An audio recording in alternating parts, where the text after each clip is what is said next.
On that day, a bomb exploded in a military barracks in Ikeja, causing series of more explosions, causing unrest, and lots of people lost their lives.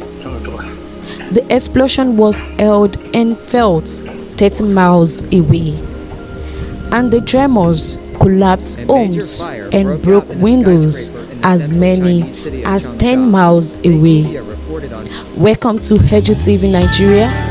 Click on the subscribe button so you can get notified on Nigerian history.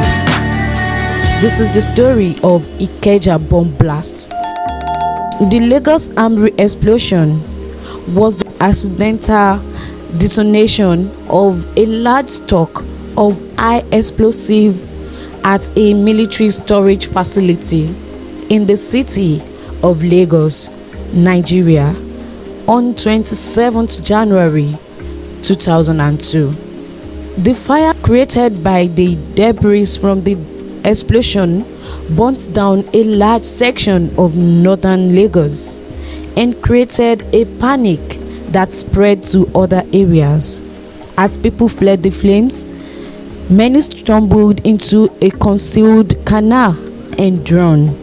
The explosion and its aftermath are believed to have killed at least 1,100 people and displaced over 20,000, with many thousands injured or homeless. The government of Nigeria launched an inquiry which blamed the Nigerian army for failing to properly maintain the base or to decommission it when instructed to do so in 2001. Ikeja Cantonment was a large Nigerian army living and storage area in the city of Lagos. It is situated north of the city center near the districts of Isolo and Onigbogan. In January 2002, the base was being used to store a large quantity of high-caliber bombs, as well as other sundry explosives. On the afternoon of 27th of January, a fire broke out in a street market being held next to the base, which was also home to the families of soldiers. At around 6 p.m., the fire apparently spread to the base main munition store, causing an enormous explosion. This blast killed many of the base staff and their families and immediately destroyed several nearby streets. Flying debris starting numerous fire further afield. Tremors from the explosion also collapsed many buildings in the area, trapping people in the rooms and starting new fires from damaged cooking appliances. These tremors were so powerful that windows shattered 15 kilometers away, and the blast could be felt more than 50 kilometers inland. Also thrown up by the blast were thousands of as yet unexploded military munitions, which fell in a rain of exploding shells, grenades and bullets, casting further destruction across most of the northern section of the city. Thousands of people from Ikeja and neighboring districts, seeing explosions and fire breaking out, fled their houses in an attempt to leave the affected areas. As the streets became more and more crowded, explosions amid the fleeing crowds from shells falling from the initial explosion created panic. A stampede developed as panicking people fled in all directions, trampling those who fell underfoot. Reports also describe people jumping from burning high-rise buildings and being killed in desperate attempts to cross the busy Ikeja drag carriageway. In central Lagos, There is a large canal which runs from north to south parallel to the Isolo Oshodi Expressway through the center of the city.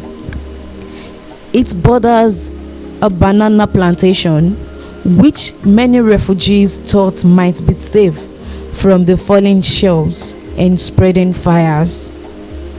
However, the canal separated the plantation from the city and was covered by water hyacinths and thus invisible in the darkness.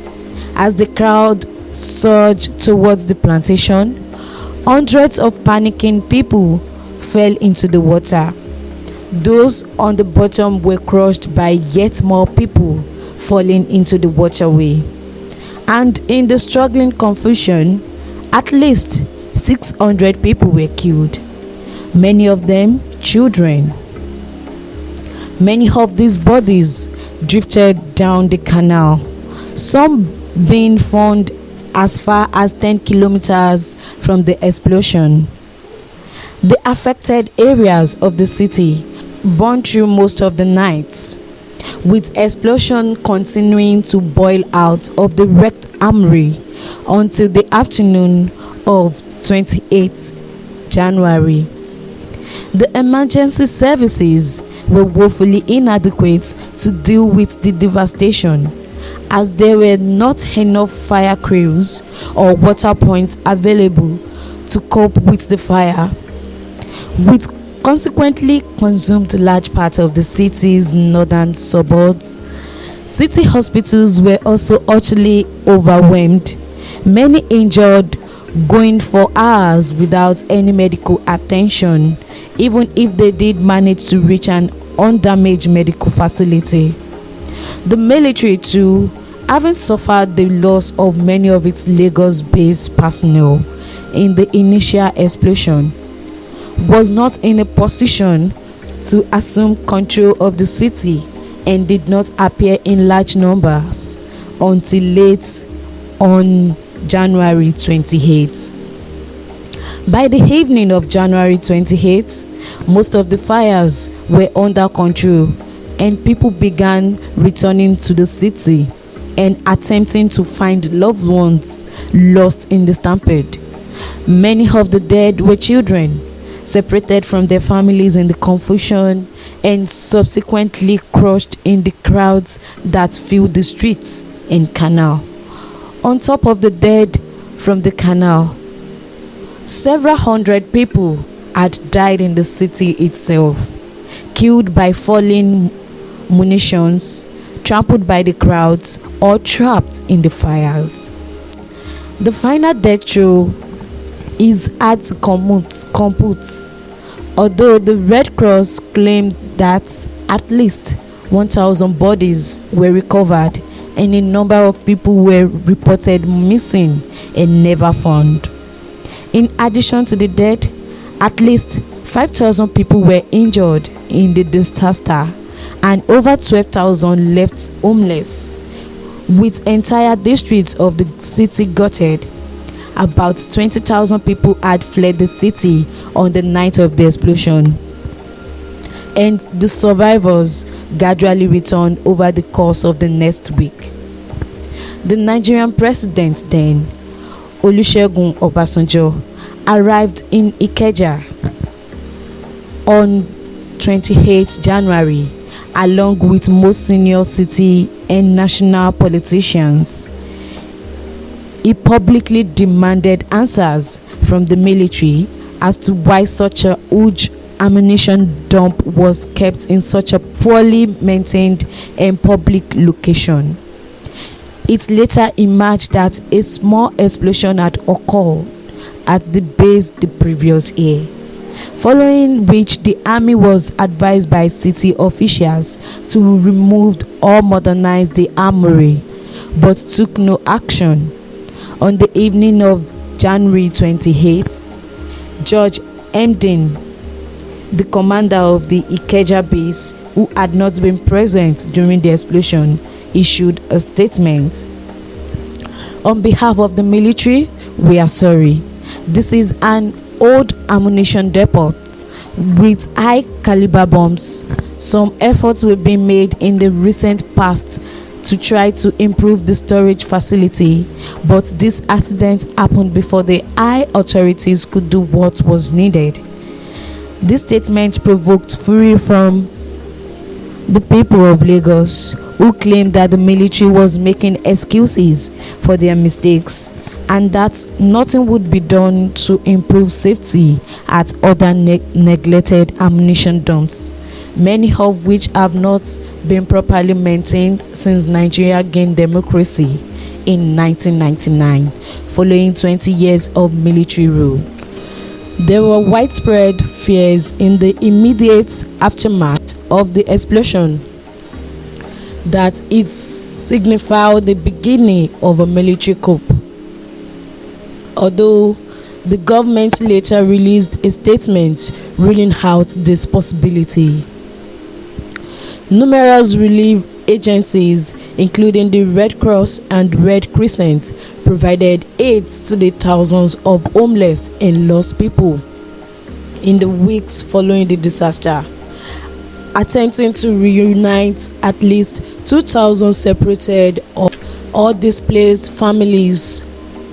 People whose homes had survived were evacuated from Ikeja in order that military explosives experts could remove large quantities of exploded munitions from the area.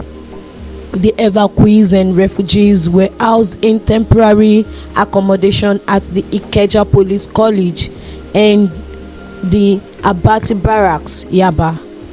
The recovery process in Ikeja took some years, as the rebuilding program was both lengthy and expensive, with many people suffering homelessness and poverty in this period due to the loss of their houses and livelihoods in the fire.